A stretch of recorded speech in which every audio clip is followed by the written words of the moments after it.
เดี๋ยวนี้การช้อปปิ้งเครื่องสำอางออนไลน์นี่กลายเป็นเรื่องปกติไปแล้วใช่ไหมล่ะครับทั้งสะดวกทั้งรวดเร็วแต่เคยเอะใจกันบ้างไหมครับว่าเบื้องหลังราคาที่มันดูดีดูน่าดึงดูดใจเนี่ยอาจจะมีอันตรายที่เราคาดไม่ถึงซ่อนอยู่ก็ได้วันนี้เราจะมาเจาะลึกเรื่องนี้กันฮะพร้อมวิธีป้องกันตัวเองแบบง่ายสุดๆที่ใครๆก็ทำตามได้เลยโอ้โหนี่คือคำถามที่หลายคนต้องเคยเจอแน่ๆครับโปรโมชั่นลดกระหน่ำราคาถูกกว่าหน้าเคาน์เตอร์แบบครึ่งต่อครึ่งมันเย้ายวนใจมากจริงๆแต่ก็นั่นแหละครับความเสี่ยงที่ตามมาก็คือเราอาจจะไม่ได้ของดีมีคุณภาพแต่กลับได้ของปลอมมาแทนซึ่งไอ้ของปลอมนี่แหละที่อาจจะสร้างปัญหาให้ผิวหน้าเราไปตลอดชีวิตเลยก็ได้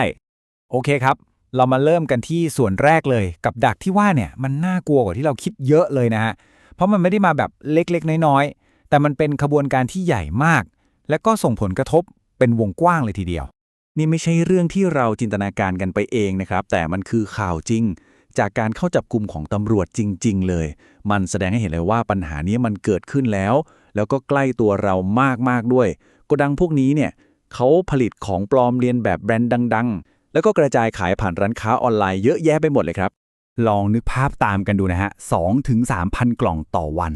แปลว่าในแต่ละวันเนี่ยมีคนจำนวนมหาศาลเลยที่ได้รับเครื่องสำอางปลอมไปใช้โดยไม่รู้ตัวเลขนี้มันชี้เห็นเลยว่าปัญหาเนี้ยมันใหญ่แล้วก็แพร่กระจายไปเร็วแค่ไหนแล้วมันก็มีโอกาสสูงมากที่หนึ่งในกล่องพวกนั้นอาจจะกำลังส่งมาถึงเราก็ได้แต่ว่าพอมีปัญหาใหญ่ขนาดเนี้ยมันก็ต้องมีเกราะป้องกันใช่ไหมครับโชคดีที่เรามีกฎหมายที่ถูกสร้างขึ้นมาเพื่อจัดการกับเรื่องนี้โดยเฉพาะเลยเดี๋ยวเรามาดูกันครับว่ากฎหมายจะเข้ามาช่วยคุ้มครองเราได้ยังไงบ้างนี่แหละครับหัวใจสำคัญที่คอยคุ้มกันเราอยู่ก็คือพระราชบัญญัติเครื่องสำอางพ.ศ. 2558 ฉบับนี้กฎหมายฉบับนี้ไม่ได้มีไว้เท่ๆนะครับแต่ถูกออกแบบมาเพื่อต่อสู้กับปัญหาของปลอมโดยตรงเลยคือเขากำหนดมาตรฐานทุกอย่างตั้งแต่การผลิตไปจนถึงการขายเพื่อให้เรามั่นใจได้ว่าผลิตภัณฑ์ทุกชิ้นที่วางขายในตลาดมันปลอดภัยจริงๆและนี่ก็คือที่มาของเครื่องมือสำคัญที่เราจะใช้ตรวจสอบกันในวันนี้ครับและนี่คือจุดที่น่าสนใจมากๆเลยครับ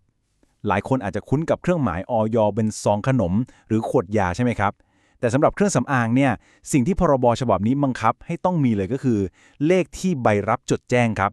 มันจะเป็นชุดตัวเลข10หรือ13หลักโดยเฉพาะเลยนะครับนี่คือจุดสังเกตแรกและเป็นกุญแจที่สำคัญที่สุดในการตรวจสอบเลยครับจำคำนี้ไว้ดีๆนะครับเลขที่ใบรับจดแจ้งแล้วถ้าเกิดมีคนกล้าฝ่าฝืนกฎหมายไม่ทำตามข้อบังคับพวกนี้ล่ะพวกเขาต้องเจอกับอะไรบ้างมาดูกันครับว่าบทลงโทษเนี่ยมันรุนแรงแค่ไหนแล้วทำไมมันถึงต้องรุนแรงขนาดนั้นเห็นบทลงโทษในตารางแล้วหนักใช้เล่นเลยใช่ไหมครับและมันก็มีเหตุผลที่ต้องหนักขนาดนี้ด้วยนะฮะคือกฎหมายไม่ได้มองว่านี่เป็นแค่การค้าขายธรรมดาการขายเครื่องสำอางที่ไม่ปลอดภัยมีสารอันตรายปนเปื้อนเนี่ยมันก็ไม่ต่างกับการทำร้ายสุขภาพคนอื่นโดยตรงเลยโทษจำคุกถึง3 ปีปรับอีก 300,000 บาทนี่สมเหตุสมผลมากส่วนการใช้เครื่องหมายการค้าปลอมก็เหมือนกันมันไม่ใช่แค่เรื่องละเมิดลิขสิทธิ์แต่มันคือการหลอกลวงให้ผู้บริโภคเชื่อใจในสิ่งที่อาจจะเป็นอันตรายถึงชีวิตได้เลยกฎหมายเลยต้องเอาจริงเอาจังเบอร์นี้แหละครับเพื่อปกป้องความปลอดภัยของพวกเราทุกคนในขณะที่คนขายต้องรับโทษทางกฎหมายไปราคาที่ฝั่งคนซื้ออย่างเราต้องจ่ายเนี่ยมันอาจจะเจ็บปวดกว่านั้นอีกครับมันไม่ใช่แค่เรื่องเสียเงินฟรีๆไปกับของปลอมนะแต่เรายังต้องเสี่ยงกับปัญหาหน้าพังจากการใช้ของที่มีสารเคมีอันตรายซึ่งอาจจะต้องเสียทั้งเวลาเสียทั้งเงินอีกมหาศาลเพื่อรักษาให้กลับมาเป็นเหมือนเดิมหรืออาจจะไม่เหมือนเดิมอีกเลยก็ได้เอาละครับหลังจากที่เราเห็นความน่ากลัวของปัญหากับเกราะป้องกันทางกฎหมายไปแล้วมาถึงส่วนที่สำคัญที่สุดเลยนั่นก็คือเราจะใช้พลังของกฎหมายนั้นมาป้องกันตัวเองได้ยังไงแบบง่ายๆด้วยมือถือแค่เครื่องเดียวเปลี่ยนเราทุกคนให้กลายเป็นนักสืบได้ในพริบตาเดียวเลยนี่แหละครับพระเอกของงานนี้เลยเลขที่ใบรับจดแจ้ง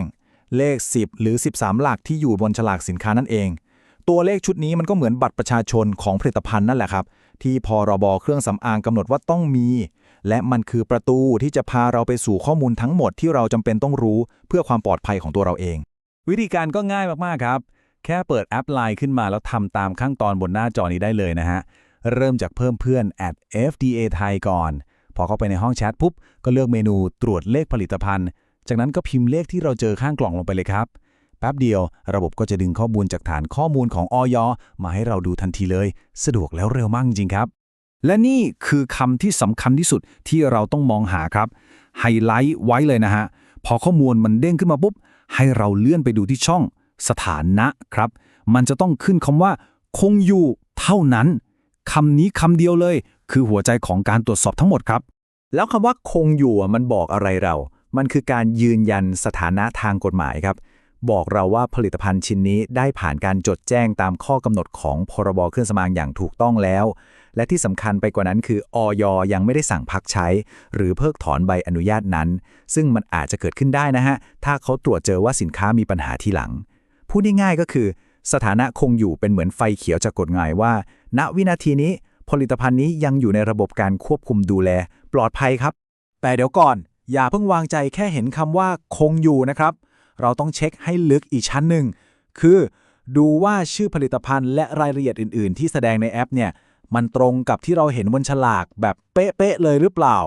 เพราะอะไรนั่นเหรอครับเพราะบางทีพวกของปลอมมันก็แสบนะฮะขโมยเลขของจริงมาสวมรอยก็มีการตรวจสอบแบบนี้แหละครับคือการยืนยันขั้นสุดท้ายว่าการคุ้มครองทางกฎหมายนั้นมันครอบคลุมถึงสินค้าชิ้นที่อยู่ในมือเราจริงๆนี่คือคำเตือนจากเภสัชกรวิระชัยนนลวัชชัยรองเลขาธิการอย.เลยนะครับท่านมาย้ำเตือนให้เราฉุกคิดอีกครั้งว่าของที่มันถูกและดีเกินจริงอาจจะไม่มีอยู่จริงก็ได้โดยเฉพาะในโลกออนไลน์ที่เราต้องตรวจสอบด้วยตัวเองให้ดีที่สุดครับสุดท้ายนี้อยากให้ลองถามตัวเองกันดูง่ายๆเลยครับว่าการสละเวลาแค่ไม่ถึงนาทีเพื่อใช้สิทธิตามกฎหมายในการเช็คให้ชัวร์เนี่ยมันคุ้มค่าแค่ไหนเมื่อเทียบกับการต้องไปเสี่ยงกับความเสียหายของผิวหน้าที่อาจจะอยู่กับเราไปตลอดกาลการตัดสินใจที่ฉลาดในวันนี้ก็คือการใช้เครื่องมือที่เรามีอยู่เพื่อปกป้องสุขภาพผิวของเราในระยะยาวนะครับ